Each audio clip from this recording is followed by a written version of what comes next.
শুরুতেই জানাবো আবহাওয়ার খবর। গভীর নিম্নচাপের প্রভাবে উপকূলে ঝড় বৃষ্টি হচ্ছে, আর পায়রা সমুদ্র বন্দরে ৩ নম্বর স্থানীয় সতর্ক সংকেত চলছে।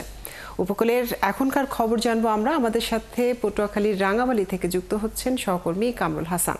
কামরুল, জানাবেন যে এই মুহূর্তে বৃষ্টি হচ্ছে কিনা, উপকূলের কি অবস্থা রয়েছে এবং আবহাওয়া অধিদপ্তর সবশেষ তথ্য কি জানিয়েছে?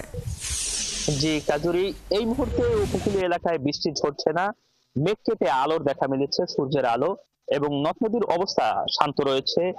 সাগরও কিছুটা শান্ত হয়ে আসছে।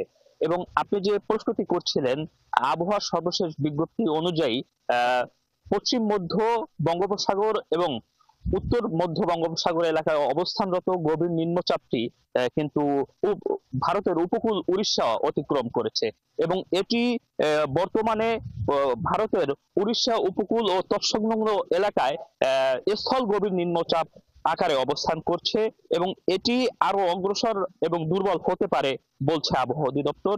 তবে এই যে স্থল গভীর নিম্নচাপের প্রভাবে বায়ুচাপের তারতম্যের আধিক্য বিরাজ করছে, যার কারণে পায়রা সহ সবকটি সমুদ্র বন্দরে ৩ নম্বর স্থানীয় সতর্ক সংকেত এখনো বহাল রাখা হয়েছে।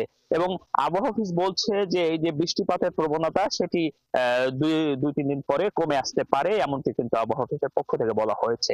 এবং নদী বন্দরের জন্য দেয়া আবহাওয়ার পূর্বাভাসে বলা হয়েছে ৪৫ থেকে ৬০ কিলোমিটার বেগে দমকা অথবা ঝোড়ো হাওয়া বয়ে যেতে পারে, যার কারণে পটুয়াখালী নদী বন্দরকেও ১ নম্বর সংকেত দেখিয়ে যেতে বলা হয়েছে।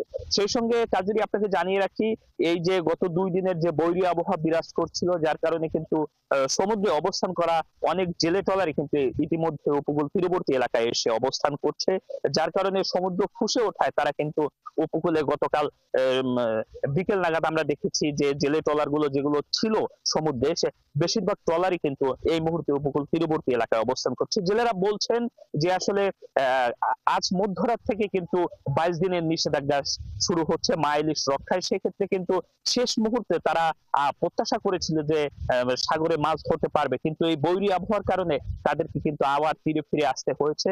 বাধ্য হয়েই আসলে বৈরী আবহাওয়া দেখে, উত্তর সমুদ্র দেখে কিন্তু তারা তীরে ফিরে এসেছে। তাই শেষ মুহূর্তে কিন্তু একেবারে নিষেধাজ্ঞা শুরু হওয়ার আগে কিন্তু তারা সমুদ্রে মাছ ধরতে পারেনি। এ কারণে অনেক জেলে ক্ষতিগ্রস্ত হয়েছেন এবং ক্ষতির মুখে পড়েছেন, এমনটি তারা বলছেন। তাদের আশা ছিল যে নিষেধাজ্ঞা শুরু হওয়ার আগে এই ১-২ দিনে কিন্তু তারা কাঙ্ক্ষিত পরিমাণ মাছ পাবেন, এবং জেলেরা বলছিলেন যে আশানুরূপ মাছও ধরা পড়ছিল, কিন্তু সমুদ্র ফুঁসে ওঠায় তারা কিন্তু তীরে ফিরে আসতে হয়েছে। গোটা মৌসুমী এভাবে লঘুচাপ, নিম্নচাপ, গভীর নিম্নচাপ এবং সক্রিয় মৌসুমী বায়ু এবং তার সঙ্গে ৩ নম্বর সতর্ক সংকেত এভাবেই কিন্তু জেলেদের কেটেছে, যার কারণে জেলেরা অনেক জেলে ক্ষতিগ্রস্ত হয়েছেন, কেউ কেউ লাভবানও হয়েছেন।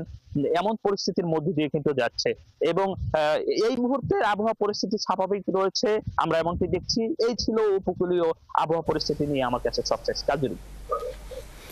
কামরুল, আপনাকে অনেক ধন্যবাদ যুক্ত থাকার জন্য।